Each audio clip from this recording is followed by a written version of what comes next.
Hello welcome back. ഇതൊരു motivation ഒന്നുമല്ല. നമ്മുടെ ട്രേഡ്സ്മാൻ വെൽഡറായിട്ട് ജോബ് കിട്ടുക, അല്ലെങ്കിൽ മെഷീനിസ്റ്റ് ടർണറായിട്ട് ജോലി കിട്ടുക, ഇതൊക്കെ എന്ന് പറയുന്നത് നിങ്ങൾക്ക് ജസ്റ്റ് ഞാനൊരു ഉദാഹരണം പറഞ്ഞുതരാം. നമ്മുടെ ട്രേഡ്സ്മാൻ ഫിറ്റർ കഴിഞ്ഞ സമയത്ത് 40,000 രൂപയൊക്കെ സാലറി ഉള്ളവർ ഈ എക്സാം എഴുതിയതായിട്ട് എനിക്കറിയാം. അതുപോലെ തന്നെ ഗൾഫിൽ, ഷാർജയിൽ, ദുബായിലൊക്കെ നിന്നവർ ആ എക്സാം ഡേയിലും അതിന് തൊട്ട് മുമ്പത്തെ ദിവസമൊക്കെ വന്നിട്ട് ട്രേഡ്സ്മാൻ എക്സാം എഴുതിയിട്ട് തിരിച്ചു പോയിട്ടുണ്ട്. അപ്പോൾ ഇതൊക്കെ എന്തുകൊണ്ടാണെന്നറിയോ?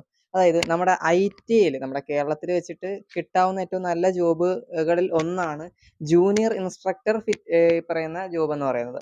അപ്പോൾ അതിൽ വന്നിട്ട് ഐ.ടി.ഐയുടെ ഒപ്പം 3 വർഷത്തെ എക്സ്പീരിയൻസ് ആ ഒരു ഫീൽഡിൽ തന്നെ വേണം, ആ ഒരു ട്രേഡിൽ തന്നെ വേണം. അല്ലെങ്കിൽ പോളിടെക്നിക് ഡിപ്ലോമയോ അല്ലെങ്കിൽ ബിടെക്കോ ഒക്കെ നമുക്ക് വേണ്ടി വരും. പക്ഷേ ഈ ട്രേഡ്സ്മാനെ സംബന്ധിച്ചുകൊണ്ട് ഇതൊന്നും വേണ്ട നമുക്ക്.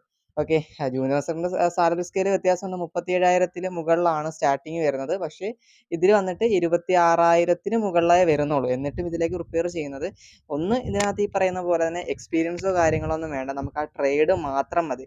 രണ്ടാമത്തത്, ഇതിന്റെ ക്വാളിഫിക്കേഷൻ എന്ന് പറയുന്നത് ടെക്നിക്കൽ ഹൈസ്കൂളും അതുപോലെ തന്നെ ഐ.ടിയും VHSCയും KGC ഒക്കെ ആയതുകൊണ്ട് തന്നെ ഇതിനകത്ത് ഉള്ള കോമ്പറ്റീഷൻ എന്ന് പറയുന്നത് ഐ.ടി.ഐ ലെവലിലായിരിക്കും. അപ്പോൾ അതുപോലെ തന്നെ ക്വാളിഫൈഡ് ആയിട്ടുള്ള ആളുകൾ, ഈ പറയുന്ന ട്രേഡ് ഉള്ളവരൊക്കെ തന്നെയായിരിക്കും ഇതിനകത്ത് കോമ്പറ്റീറ്റ് ചെയ്യുന്നത്. അതുകൊണ്ടൊക്കെ തന്നെ നമുക്ക് എന്താണ് കൂടുതൽ സാധ്യതയാണ്. പിന്നീട് ട്രേഡ്സ്മാൻ ആയിട്ട് കയറിയതിന് ശേഷം നമുക്ക് ട്രേഡ് ഇൻസ്ട്രക്ടർ ഗ്രേഡ് 2ഉം പിന്നീട് അവിടുന്ന് സീനിയർ ഗ്രേഡ് വരെ ആകാൻ പറ്റും. അപ്പോഴത്തേക്കിനും നമ്മുടെ ഡിപ്ലോമ കോളേജിലായിരുന്നാലും അല്ലെങ്കിൽ ടെക്നിക്കൽ ഹൈസ്കൂളിലായിരുന്നാലും അല്ലെങ്കിൽ എഞ്ചിനീയറിംഗ് കോളേജിലായിരുന്നാലും ആ ഒരു ട്രേഡിൽ നമുക്ക് എന്ത് ചെയ്യാൻ പറ്റും? നമുക്ക് കുട്ടികളെ പഠിപ്പിക്കാൻ വേണ്ടിയിട്ടുള്ള ഒരു അവസരം കിട്ടും ആ ഒരു ട്രേഡിൽ. അതിന് മുകളിലുള്ള വർക്ക്ഷോപ്പ് കളായിരിക്കും എന്ന് വെച്ച് കഴിഞ്ഞാൽ ഇൻസ്ട്രക്ടർ ഗ്രേഡ് പോസ്റ്റുകളുണ്ട്, അല്ലെങ്കിൽ വർക്ക്ഷോപ്പ് ഇൻസ്ട്രക്ടർ എന്ന് പറയുന്ന പോസ്റ്റുണ്ട്. അവിടെയൊക്കെയാണ് ഡിപ്ലോമ ക്വാളിഫിക്കേഷൻ ഉള്ള ആളുകൾ വരുന്നുണ്ടാവുക.